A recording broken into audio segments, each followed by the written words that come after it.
I can't breathe. Black Lives Matter.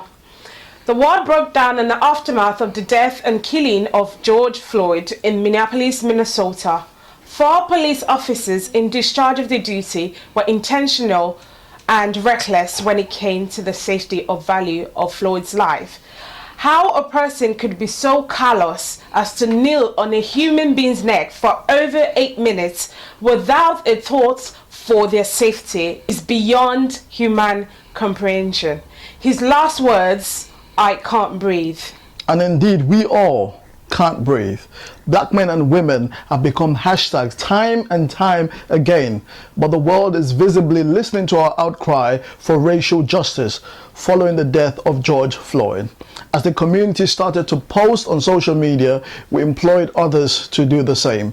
Messages of solidarity with black people or black images to mark Blackout Tuesday reach an unprecedented global scale. So what next? Black Lives Matter is not just a hashtag, it's a movement signifying centuries of black people demanding the end of systematic racism. This should not just be another hashtag so that you can trend or look cool. This fight has a long way to go. So a few posts inviting one black person to sit on a panel and maybe having a Black History Month celebration in October will not cut it anymore. No, it won't. So why do Black Lives matter? The parable of the lost sheep in Luke 15 comes to mind. A shepherd has 100 sheep, one gets lost, and he keeps the 99 and goes after the one that was lost. Now, this parable made sense to me before, but in light of recent events, it makes even more sense. I couldn't understand why you would go after one when you still have 99. I would have just said, cut your losses. But this is God trying to tell us that the one that was lost is just as important as the 99 that remain. This is why Black Lives Matter right now, not just all lives matter, because we need to go out for the lost lives, the lives that are in danger, to make sure they're brought back in equality with the fold. These matters aren't unique to the United States. In the UK, black people are statistically more likely to have force used against them by the police. Research has also found that black people are 4 times more likely to die of the coronavirus, and a disproportionate number of BAME people have been fined for breaching lockdown rules.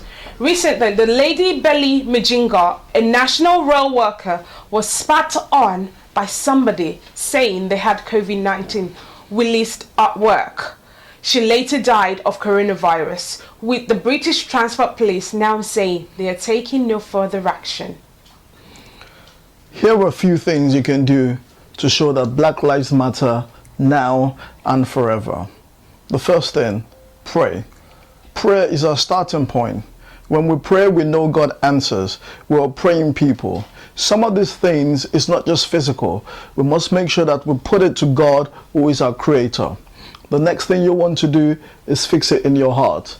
If you can fix it in your heart, then you can fix it in the world. This is the way you communicate to people. This is the way you do things. When you fix it in here, when your outlook is different, then you can change the outlook of the world. The other thing is protest. Don't just say a prayer. Whenever you see racism, whenever you see injustice, whenever you see prejudice, you must call it out. You must say, this cannot go on. This should not go on. Now, peaceful protests are taking place in cities across the UK, but we are still in the middle of a global pandemic. So it's important that you ensure that you stay safe. If you do attend, ensure you take precautions. Protesters are advised to wear a mask and protective clothing, and avoid taking public transport, and make sure you social distance. It's also advised that protesters consider self-isolating for 14 days after, so that you don't affect vulnerable friends or family members. Empower Black lives, support black businesses, educate Black lives, help reduce or remove disparity between the Black lives and other skin types. Institutions such as the NHS, the police, judiciary, and all sorts. Finally, whether Black or white or anything in between, be the change you want or desire to see. You may have someone right now saying, I've never been affected by the racism, but this isn't about you. It's about your children, your great-grandchildren, and the future generation to come. I can't breathe. Black Lives Matter.